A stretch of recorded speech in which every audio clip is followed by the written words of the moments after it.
Yes, mpola mpola natera tukwaniriza ku mukitulu gwaffe omuganzi ogomanyikiddwa nga Uganda mu Kamuli. Amanya ne Dobozi Pampita Ntambi Jimso Dinamo Rich Boya Maksudi Junior. Olunaku lwaleero tukuleetedde mukyala mukulu amanyikiddwa nga Spice Diana ngalaze ekitanda oboolyawo Edisa Musuza kyamugulira. Yes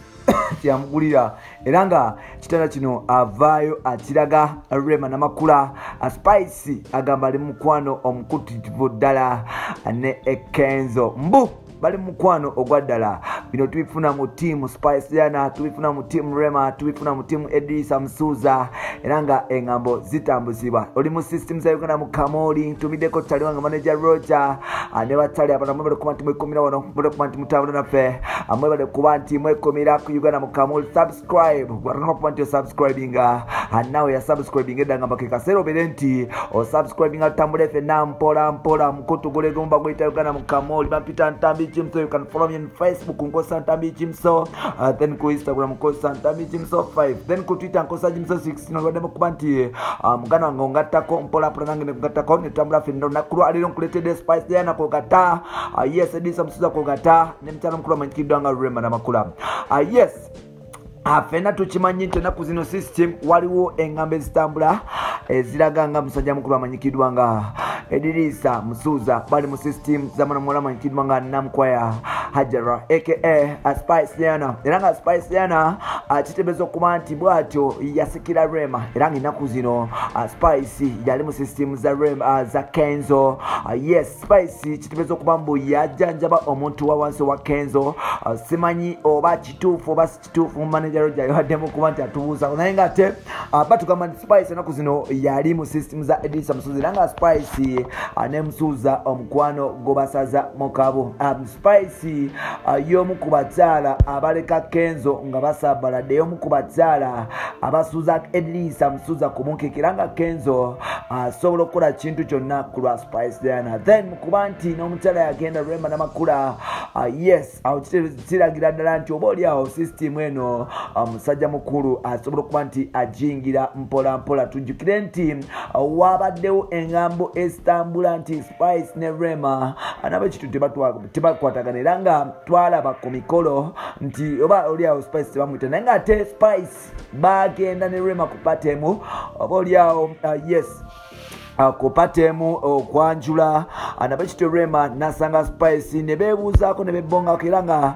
twamaliriza nga Rema ayigiriza Spice we basiba gomasi mpola mpola. Kino ekintu kyasanyusa nnyo bafani obalyawo n'abantu abali balowooza nti Rema ne Spice basobola kukolagana naye nga ate munnange Rema yajjawo kiri kyonna ekiriwo ne Spice najjawo kyonna ekiriwo ne bakwatagana mpola mpola. Now recently waliwo ekifaananyi Spice Diana kyeyatadde ku social media ng'alaga ekitanda kye oba obuliri bwe. Engambo eziba mu sonda ez'enjawulo ziraga nti Spice Diana ali mu system za Edisa Musuza era nga Spice nabwekityo ekitanda ekyo kyagulibwa musajja mukulu amanyikiddwa nga Eddie Kenzo. Eddie Kenzo y'omu ku basajja abakyasinze okuba nti baagala obuwoomi era nga obuwoomi tafaayo oba Karokasita oba Eddie oba Spice Diana oba ani ye kasooba nga olina obuwoomi olaba ne Eva Namulondo yamuyita mu lwa buwoomi. So n'olwekyo amawulire galaga nti Edisa Musuza mbu yagulidde Spice Diana ekifaananyi ekitanda era nga Spice bwe yafunye ekitanda kino yakikubye aliseninge obubaka ewe yali mujjawe amanyikiddwa nga Rema Namakula amugambe nti obaolyawo omukulu yatandise okuba nti antegekera era nga sawa yonna twogekera mbaga twerokera mbaga. Waliwo engambo ezitambula wakati nga bagamba nti obaolyawo Spice ali mu system za manager Roger Rubega ate abalala bagamba nti Spice mukyala wa Harmonize engeri gye bayimba n'akayimba akamanyikiddwa nga like kokonya. Then abalala bagamba nti Spice aliwa Kenzo. Kenzo mu batalibe asibayogera ku Spice nga Spice bali omwala omulungi bali omwala emboko fire asanidde omusajja omubalagavu ennyo era nga Kenzo bino takoma kubyogera wabula ne action ku Instagram abiraga nga Spice bali omukyala owakabi. Engambo zitabiriza okuba nti Spice nti Kenzo yatandika okuba nti ayogerera Spice oba ayogereza Spice mpola mpola era nga kitebeeza okuba nti musajja mukulu agenda kuba nti awasa mukyala mukyala mukulu amanyikiddwa nga Spice Diana tetumanyi oba Spice naye yasalawo kuba nti yes yenyigira mu system za Edisa Msuuza oba oliawo yakisuulawo naye ng'ate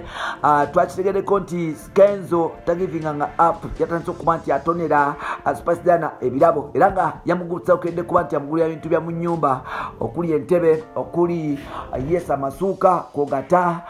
n'ekitanda n'omufaliso ogwo mukyala mukulu gwe yatadde era nga bedroom ya Spice Diana yonna etemagana sente ekitegeeza okuba nti yes mbu zava Kenzo naye ng'ate Spice y'omu ku bakyala bakyasinza okuba nti bakola sente ennaku zino simu lockdown simu ki abadde akola Spice y'omu ku bayimbi abakyasinza okuba nti bakola zi party yes yafunye endorsements ezisinga okubeereza akabi mu kalantini so n'olwekyo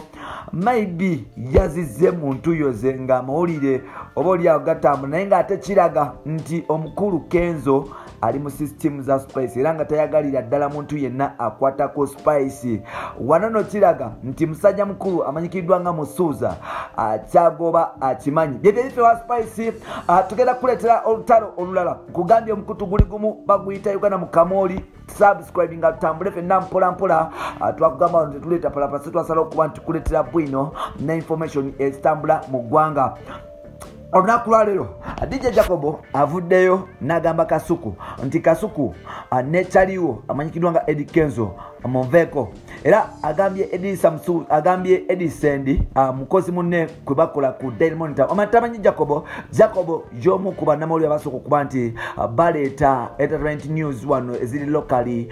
yes mu Uganda era nga ekintu kino bakitandika ne mukulu amanyikiddwa nga Lwasabade Music Teacher kugata DJ Yasinye naku zino akola wali ku CBS 88 something yes ku CBS ne kugata ne chali wafa amanyikiddwa nga Jacobo Mutuze yagenze ne simbawo ebunamwaya era nga batalibe bwe bakola omulimu gumu okuli Kasuku kugata ne Edisendi yavudde n'agamba nti Kasuku anti Jacobo genda wesimbe ewamu etoro tolina kyonoonya mu Buganda kuba toli Muganda genda efort wesimbewo genda ekabale wesimbewo va mu Buganda wanono like Jacobo yabadde tekyamusanyudde kuba yagambye nti ye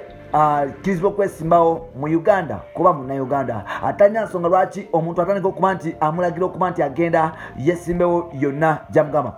Jacob agambye nti Sendi nyinza okuba nze rumba olugendo kujja mu nsi eno bw'otesonyiwa erinnya lyange nze nsobola okukola ekintu kyonna kye njagala okukola because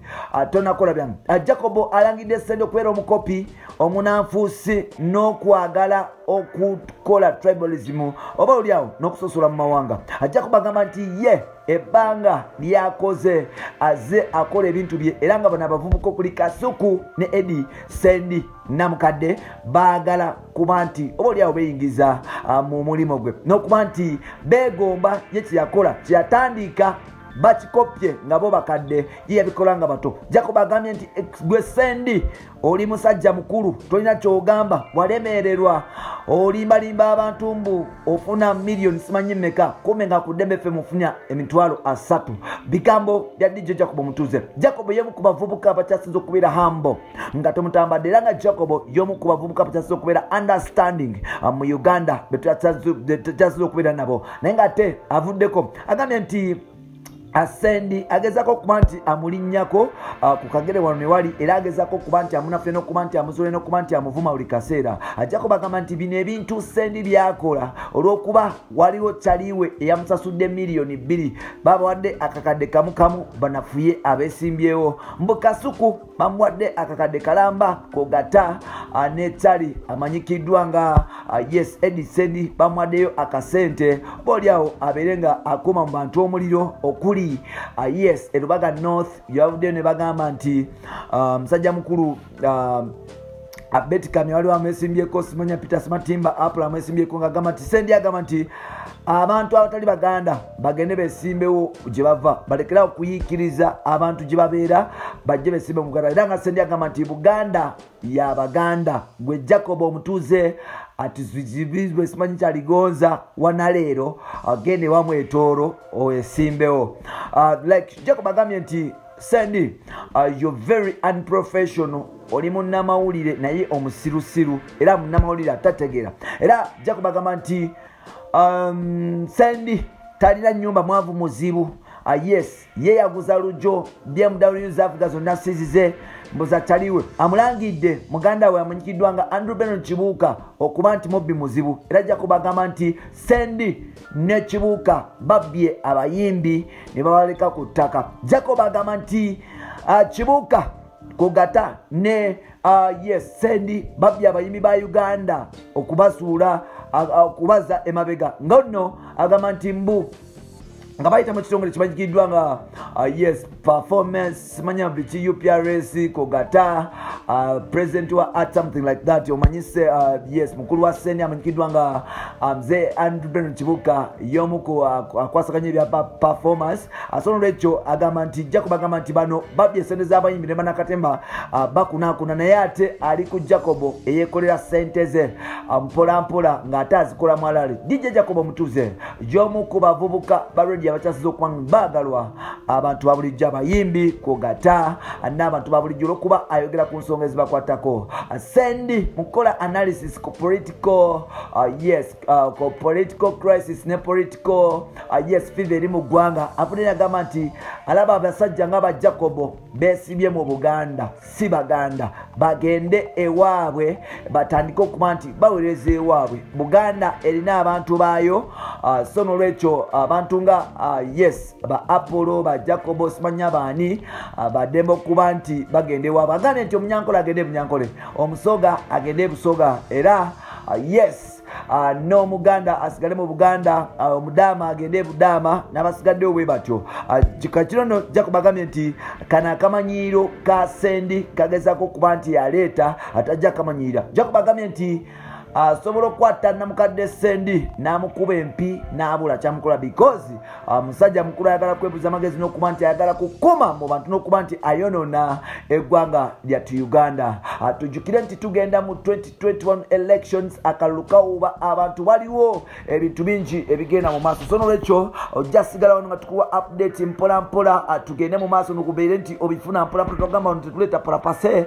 twasalawo okuba nti tukuleetera ebyo byennyinyi ensonga zennyinyi zosobola kwanti omanya newekomera wano kugambya amanya ndobozi Ntambi Kimsodi na Manu Chibweya Maxudi Junior webale kuba nti otambula naffe system ya Uganda mu Kamoli webale kuba nti wekomera wano webale kuba nti otwagala webale kuba nti osubscribinga gwe ya subscribinga ate gwa tanuma kuba nti osubscribinga kikasero obere nti osubscribinga mpola mpola kumasao tukuletera Bebe Cool bitiri yakoze bebe bitiri yakoze baniwe yabbye bibyazemu business jazemu kola biti byagezako kuba nti atambuza mpola mpola tugenda kuletera Uncle Bebe Cool Kogata ne bachali baffe abasigaddewo bwe twogerera omuyimbi muna Kenya amanyikiddwa nga Arrowboy yaliseko ku Gagamera studio era nga waliwo kyetusuubira ate nga ne musajja mukulu amanyikiddwa nga Alan Enrique mutanyi wa Bebe Cool n'abalabiko ne Arrowboy Kogata Rizla nga wali mu studio bakukinga something new nsuubira portion run on the beat n'abasigaddewo bali mu system eyo so nolwekyo wekomire wantu tujja kusigala nga tulikutuusaako mpola mpola ebifa mu entertainment industry Uganda Kogata ne current affairs twasala okuba nti tubikuleetera so nolwekyo oliwaddemu okuba nti okipingira wano n'omanya biki ebitambula. Waliwo oluyimba lupya baluyita tugenda mu church lwa Daddy Andre lupya nnyo ddala nalwo ogenda olunoonyeko zezimu ku nnyimba oba oliawo yes ezizigiza bannayuganda tugenda mu church remix Daddy Andre featuring Levixon oluyimba luno saalutegedde naye ng'ate tuluwe time tujja dutegeera mpola mpola bampita Ntambi Kimsoni nonyako ku Facebook Twitter na Instagram tukwatagane bye bye bana bamama.